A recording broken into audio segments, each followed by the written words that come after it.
बघा विद्यार्थी मित्रांनो, आज आपण महत्त्वाचे चालू घडामोडीचे प्रश्न डिस्कस करणार आहे, जेणेकरून ग्रामीण भागातील विद्यार्थ्यांना या करंट अफेअरचा नक्कीच फायदा होईल। चला तर मग आपण जे महत्त्वाचे प्रश्न आहेत ते आपण इथे डिस्कस करूया। पहिला प्रश्न दिलेला आहे 7 एप्रिल। आता 7 एप्रिलला जागतिक आरोग्य दिवस म्हणून साजरा केला जातो। म्हणजे 7 एप्रिलला जागतिक आरोग्य दिवस असतो, ज्याला वर्ल्ड हेल्थ डे असं सुद्धा म्हटलं जाते। मग 2025ची थीम कोणती होती? तर ती होती healthy beginning hopeful future. Okay, मग 7 एप्रिलला जागतिक आरोग्य दिवस का बरं साजरा केला जातो? कारण WHO ची स्थापना म्हणजेच वर्ल्ड हेल्थ ऑर्गनायझेशन जे आहे, जागतिक आरोग्य संघटना, याची स्थापना 7 एप्रिल 1948 मध्ये करण्यात आली होती। त्यामुळेच 7 एप्रिल हा दिवस आपण जागतिक आरोग्य दिवस म्हणून साजरा करतो। आता याचं जे मुख्यालय आहे ते आहे जिनिव्हा, स्वित्झर्लंड या ठिकाणी। ओके, तर बघा मित्रांनो, जीवनात आरोग्याला खूप महत्त्व आहे, जसं की हेल्थ इज वेल्थ असं म्हटलं जाते।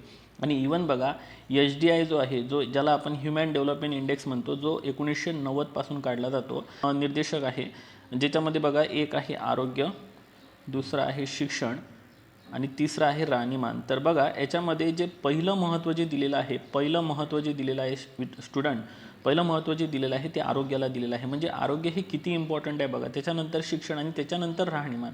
त्यामुळे लक्षात घ्या, आपल्याला लक्षात ठेवायचं आहे की हेल्थ इज वेल्थ, आणि विद्यार्थ्याला तर आरोग्य हे खूप महत्त्वाचं आहे।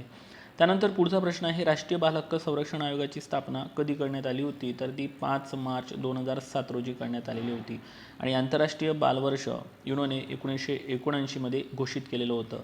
चाइल्ड हेल्पलाईन नंबर जो आहे तो आहे 1098। त्यानंतर सध्या बर्ड फ्लू चर्चेमध्ये आहे, H5N1 या नावानं तो ओळखला जातो।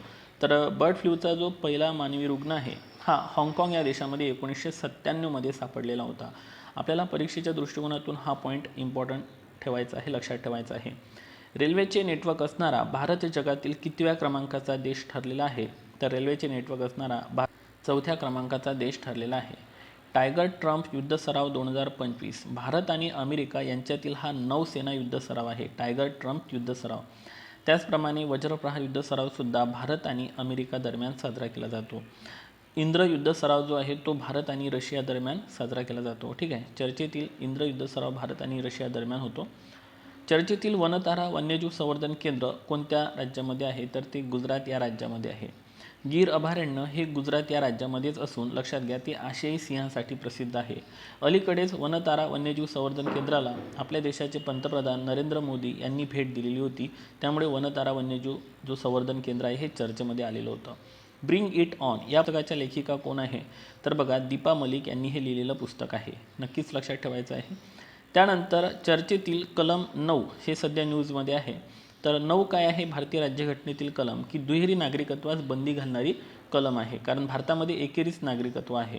मग नागरिकत्व घटनेच्या भाग कितीमध्ये येते? तर नागरिकत्व घटनेच्या भाग 2 मध्ये येते, आणि कलम 5 पासून तर 11 पर्यंत नागरिकत्वासंबंधित कलम आहे। आणि बघा नागरिकत्वासंबंधित कायदे करण्याचा अधिकार फक्त संसदेला आहे, लक्षात घ्या, फक्त संसदेला आहे। आणि महत्त्वाचं म्हणजे हा कायदा एकदम साध्या बहुमतानं पारित केला जातो। ठीक आहे, त्यानंतर नुकताच म्यानमारला जो भूकंप आला होता, तेथील भूकंपग्रस्तांना मदत करण्यासाठी भारताने कोणते ऑपरेशन सुरू केलेले आहे? तर ऑपरेशन ब्रह्मा। हा पण पॉईंट आपल्याला लक्षात ठेवायचा आहे। त्याचप्रमाणे बघा म्यानमारला एक मोचा चक्रीवादळ आलं होतं, तेव्हा आपण ऑपरेशन करुणा राबवलं होतं, हा पण पॉईंट तुम्हाला माहीत असायला पाहिजे। तुर्की आणि सिरिया येथील भूकंपग्रस्तांना मदत करण्यासाठी भारताने सुरू केलेले ऑपरेशन कोणते होते? तर ते ऑपरेशन दोस्त होते। तर हे ऑपरेशन आपल्याला पाठ ठेवायचे आहे। आणि ही जी लेक्चर तुम्ही पाहत आहे, हे तुम्ही व्यवस्थित आपल्या नोटबुकमध्ये सर्वच्या सर्व पॉईंट्स जे आहे ते लिहून घ्या शांततेने। 97 ऑस्कर पुरस्कार 2025 कोणाला डिक्लेअर झालेला आहे? तर तो चित्रपट आहे ॲनोरा चित्रपट। महत्त्वाचा प्रश्न म्हणजे 6वी बिमस्टेक जी शिखर परिषद आहे 2025 ही बँकॉक थायलंड या ठिकाणी पार पडलेली आहे। या बैठकीला आपल्या देशाचे पंतप्रधान गेलेले होते, त्यामुळे ही बैठक महत्त्वपूर्ण आहे। मग बिमस्टेकची स्थापना कधीची आहे? तर ती आहे 1997ची। आणि यामध्ये एकूण किती देश आहेत? तर 7 देश आहे। 97 मधला 7 लक्षात ठेवू शकता। हे 7 देश कोणते असा प्रश्न आपल्याला विचारला जाऊ शकतो। यामध्ये बांगलादेश, भूतान, भारत, म्यानमार, नेपाळ, श्रीलंका आणि थायलंड यासारखे देश आहेत। तर या पद्धतीने हे तुम्हाला पॉईंट पाठ ठेवायचे आहे, कारण यावरतीच आपल्याला आयोग प्रश्न विचारत असतो। ज्येष्ठ नागरिक आयोग स्थापन करणारे भारतातील पहिले राज्य कोणते ठरलेले आहे? तर ते आहे केरळ। आणि केरळचे लिंग गुणोत्तर किती आहे? 2011 नुसार ते आहे 1084। भारतामध्ये सर्वाधिक लिंग गुणोत्तर केरळ या राज्याचे आहे। BCCIचे लोकपाल न्यायमूर्ती अरुण मिश्रा हे असून BCCIचे जे अध्यक्ष आहे ते आहे रॉजर बिन्नी।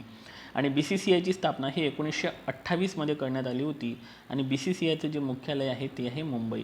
आपल्या देशामध्ये सध्या IPL सुरू आहे, तर IPL जे आहे ते BCCI मार्फतच घेतली जाते. त्यानंतर पहा इस्रोची स्थापना. आता इस्रोची स्थापना 15 ऑगस्ट 1969मध्ये करण्यात आली होती. संस्थापक आहे डॉक्टर विक्रम साराभाई. म्हणून भारतीय अंतराळाचे जनक डॉक्टर विक्रम साराभाई यांना म्हटलं जाते. आणि सध्या जे इस्रोचे अध्यक्ष आहे ते आहे डॉक्टर व्ही नारायणन. त्यामुळे हा पॉईंट लक्षात ठेवायचा आहे. आता 18वा IPL सध्या सुरू आहे सीझन. तर 2025मध्ये स्पॉन्सर कोण केलेलं आहे, तर टाटा ग्रुपनं स्पॉन्सर केलेलं आहे आणि एकूण संघ 10 आहे आणि IPLची सुरुवात ही 2008मध्ये झालेली होती. ठीक आहे. त्यानंतर जागतिक क्षयरोग दिवस 24 मार्चला साजरा केला जातो. थीम कोणती आहे 2025ची, ती आहे हो आम्ही TB संपवू शकतो. Most MP. पुण्यभूषण पुरस्कार 2025 करण्यात आलेला आहे, तर डॉक्टर विजय केळकर यांना जाहीर करण्यात आलेला आहे. आद्य जगद्गुरू श्री संत तुकाराम महाराज पुरस्कार महाराष्ट्राचे उपमुख्यमंत्री एकनाथजी शिंदे यांना जाहीर करण्यात आलेला आहे. मोस्ट MP करा. वरुण युद्ध सराव भारत आणि फ्रान्स या 2 देशादरम्यान केला जातो. ओके, वरुण युद्ध सराव भारत आणि फ्रान्सकडून आपण राफेल विमानसुद्धा विकत घेतलेलं आहे. सेबीचे नवीन अध्यक्ष म्हणून तुहिन कांता पांडे यांची निवड करण्यात आलेली आहे. ते सेबीची लक्षात घ्या अध्यक्ष झालेले आहे. सेबीची स्थापना कधीची आहे मग, तर सेबीची स्थापना आहे 1988ची आणि सेबीला वैधानिक जो दर्जा देण्यात आला होता, वैधानिक दर्जा लक्षात घ्या, तो 1992ला देण्यात आलेला होता. हर्षद मेहता घोटाळा झाला होता, लक्षात घ्या, त्यानंतर वैधानिक दर्जा देण्यात आलेला होता आणि मुख्यालय आहे मुंबई या ठिकाणी. सेबीचं मुख्यालय आहे मुंबई. मग सेबीचा फुल फॉर्म काय आहे, तर तो आहे security exchange board of India. भारतातलं जेवढे शेअर मार्केट आहे त्यावर नियंत्रण ठेवणारी ही महत्त्वपूर्ण संस्था आहे सेबी. जसं भारतातील व्यापारी बँकांवर नियंत्रण ठेवण्याचं काम RBIचं असते, तसंच शेअर मार्केटवर नियंत्रण ठेवण्याचं काम सेबीचं असते. 59वा ज्ञानपीठ पुरस्कार विनोद कुमार शुक्ल यांना जाहीर झालेला आहे. ते छत्तीसगडचे पहिलेच लेखक ठरलेले आहे ज्यांना ज्ञानपीठ पुरस्कार मिळालेला आहे आणि आपल्या महाराष्ट्राला लक्षात घ्या छत्तीसगडची सीमा लागलेली आहे आणि गडचिरोली या 2 जिल्ह्यांची सीमा लागलेली आहे. ठीक आहे. ज्ञानपीठ पुरस्काराची रक्कम 11 लाख रुपये इतकी आहे. यावर सुद्धा प्रश्न विचारला जाऊ शकतो. जागतिक जल दिवस 22 मार्च रोजी साजरा केला जातो. 2025ची थीम आहे हिमनद्या संवर्धन आणि 2025 हे हिमनद्यांच्या संरक्षणाचं वर्षच आहे, त्यामुळे हा पॉईंट सहज लक्षात राहू शकतो. नंतर शहरांच्या यादीत जागतिक स्थान मिळवणारे पहिले भारतातील 2 शहरं कोणते ठरलेले आहे, ते आहे इंदूर आणि उदयपूर. इंदूर मध्य प्रदेशमध्ये येते आणि उदयपूर येते राजस्थानमध्ये. त्यामुळे हे दोन्ही पॉईंट पाठ ठेवायचे आपल्याला. तुम्हाला येऊ शकते जोडीने 2 शहरं कोणते आहेत, तर एक आहे इंदूर आणि एक आहे उदयपूर. रामसर करार पाणथळ जमिनीचे संरक्षण करण्यासंबंधित आहे, जो की इराण या ठिकाणी झाला होता, इराण या देशामध्ये रामसर शहरामध्ये. तर 2 फेब्रुवारी 1971ला हा करार होता. ठीक आहे. मोस्ट MP करा. आणि म्हणूनच 2 फेब्रुवारीला जागतिक पाणथळ संरक्षण दिवस साजरा केला जातो. आईस 5 या संघटनेमध्ये कोणते 5 देश आहे, मोस्ट MP करा. अमेरिका, ऑस्ट्रेलिया, UK, कॅनडा आणि एक आहे न्यूझीलंड. ओके, सो हे 5 देश पाठ ठेवा, कारण यासारखे प्रश्न आपल्याला परीक्षेत या अगोदरसुद्धा विचारलेले आहेत. ओके. राफेल विमान उडवणारी पहिली भारतीय महिला कोण ठरलेली आहे, तर ती आहे शुभांगी सिंग. राफेल विमान उडवणारी पहिली भारतीय महिला कोण ठरलेली आहे, ती आहे शुभांगी सिंग. आणि आताच आपण डिस्कशन केलेलं आहे की राफेल विमान आपण फ्रान्स या देशाकडून घेतलेलं आहे. युनोतर्फे म्हणजे युनायटेड नेशन ऑर्गनायझेशन, ज्याचं मुख्यालय न्यूयॉर्क अमेरिका या ठिकाणी आहे, तर जागतिक महिला वर्ष 1975मध्ये साजरं करण्यात आलं होतं. तर या घटनेला 2025मध्ये 50 वर्ष पूर्ण झाले, म्हणजे सुवर्ण महोत्सवी वर्ष आहे. त्यामुळे यावरती आयोग नक्कीच प्रश्न विचारू शकते. एक देश एक निवडणूक या समितीचे अध्यक्ष कोण आहे, तर ते आहे रामनाथ कोविंद. लोकप्रतिनिधित्व कायदा कधीचा आहे, तर तो आहे 1951चा. जगातील इंडेक्स जाहीर झालेला आहे, हॅपीनेस इंडेक्स. त्यामध्ये प्रथम क्रमांकाचा देश फिनलँड ठरलेला आहे. यामध्ये भारताचा क्रमांक 126वा लागतो. वुमन प्रीमियर लीग 2025 कोणी जिंकलेली आहे, तर मुंबई इंडियन्स या संघाने जिंकलेली आहे आणि उपविजेता संघ ठरलेला आहे दिल्ली कॅपिटल. एकूण संघ 5. बघा, पुरुषांच्या जे IPL आहे याच्यामध्ये 10 संघ आहे आणि महिलांच्या याच्यामध्ये 5 संघ आहे. 38व्या राष्ट्रीय क्रीडा स्पर्धा 2025 कोणत्या ठिकाणी पार पडलेल्या आहे राज्यामध्ये, तर उत्तराखंड. आणि 39वी राष्ट्रीय क्रीडा स्पर्धा 2027ला होणार आहे, 2 वर्षानंतर ती मेघालय या राज्यामध्ये होणार आहे. सो हे दोन्ही पॉईंट एक्झामच्या दृष्टिकोनातून महत्त्वाचे आहे. भारतीय वंशाच्या अमेरिकन गायिका चंद्रिका टंडन यांना कोणता अवॉर्ड देण्यात आलेला आहे, तर ग्रॅमी अवॉर्ड देण्यात आलेला आहे. आणि ग्रॅमी अवॉर्ड कोणत्या क्षेत्रासंबंधित आहे, तर संगीत क्षेत्रासंबंधित आहे. याचप्रमाणे ऑस्कर जो अवॉर्ड आहे तो चित्रपट क्षेत्रासंबंधित आहे.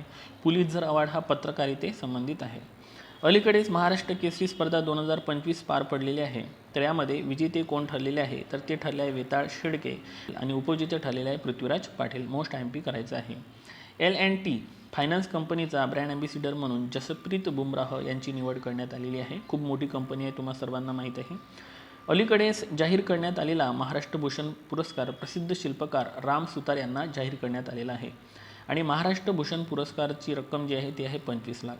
तुम्ही मला नक्की सांगा की महाराष्ट्र भूषण पुरस्कार पहिला कोणाला कोणत्या वर्षी देण्यात आला होता आणि या पुरस्काराची स्थापना कोणत्या वर्षी झालेली होती, पुरस्कार कधी देण्यात आला होता पहिला.